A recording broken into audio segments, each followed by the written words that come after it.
Difference in My Time by Nika Hofmeyer. I am the daughter of an English and history teacher that does not practice. She is also a staunch feminist and profoundly depressed. I receive cheerful poems as birthday gifts. I set off to the Cape Town Holocaust Centre on the morning of my 18th year with the Hannah Arendt invocation.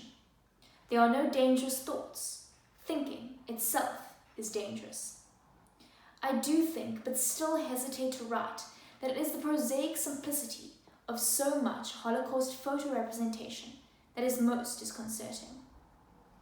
I am unsettled by how I recognize the instinct to wave at the camera, to supposedly coyly avert a gaze.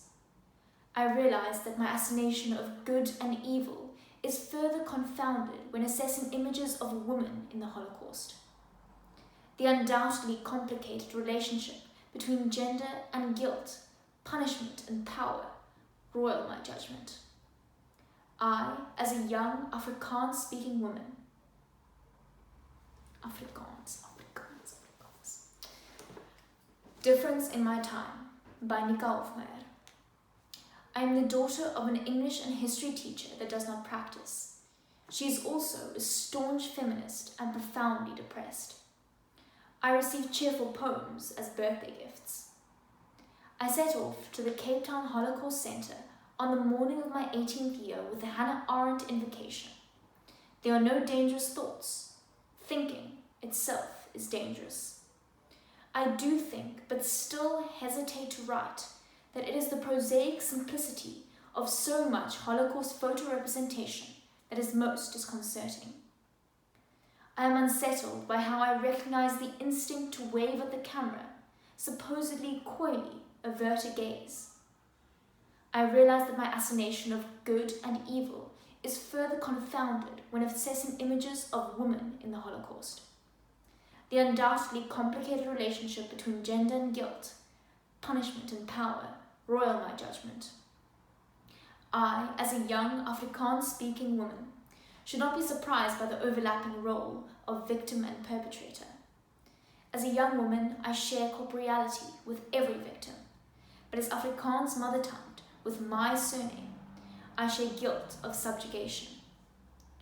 I recognized Irma Grease's smiling visage, but still could not correlate the mendacity of her evil with how ordinary looking she was. How to be safe if perpetrators cannot be known from the teller at the grocery store, the umpire at a sporting event, or the stranger who greets me on my way to school. My understanding of the appalling fascination with the crimes of Nazi female camp guards, such as Irma Grease and Ilse Koch, is that their actions are in such stark contrast with what has been testified to as the behaviors of female prisoners. Captive women were witnessed forging protective bonds with each other that fostered empathy and survival. Grease may have acted the same way a male guard would have in similar situations, but her actions were judged even more harshly as a woman devoid of empathy than as a Nazi guard. The estimated 5,000 strong female corps of Nazi guards had a supporting cast of ordinary women. Maybe these women committed significantly fewer acts of overt violence than men, but emerging witness testimonies argue that women may have been underrepresented among those pursued by the law. Some acted through fear for their own lives or the lives of others, while others were influenced by propaganda that fueled ripe prejudice.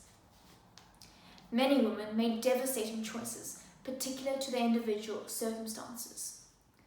This was the efficient legion of women who perversely ministered in the Nazi cause as nurses, teachers, and welfare workers.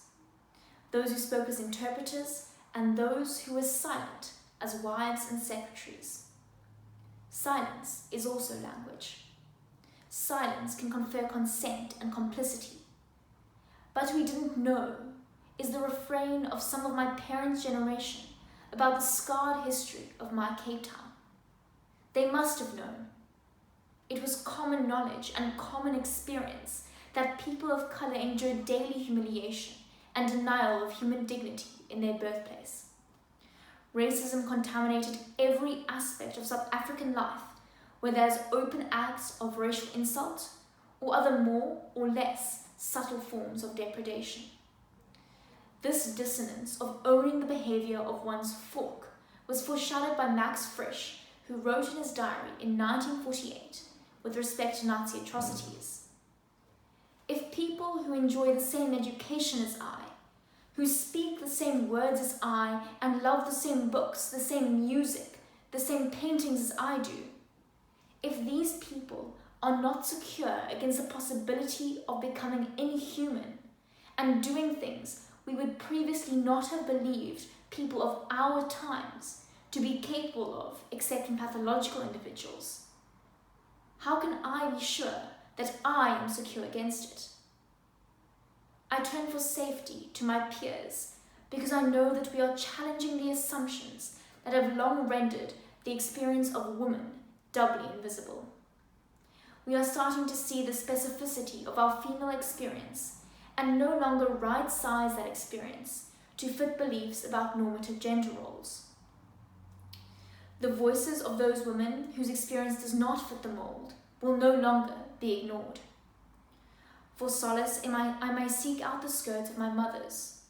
Matanjiwe Mintinso may say that our bodies are the terrain of struggle, and I know how keenly I feel that when I arm myself with my pepper spray for the walk to school, or consider more carefully than my brother what apparel will distract from my voice.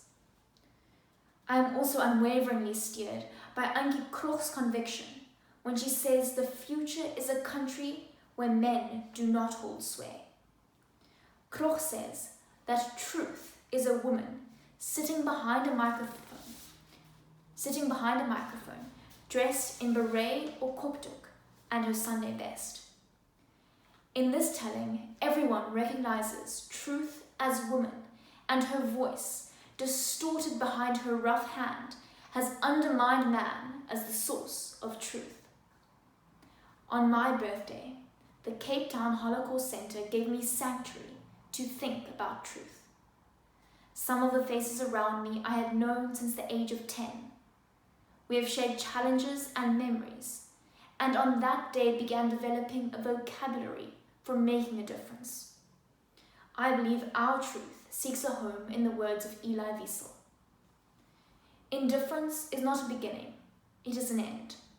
And therefore, indifference is always the friend of the enemy, for it benefits the aggressor, never the victim, whose pain is magnified when he or she feels forgotten.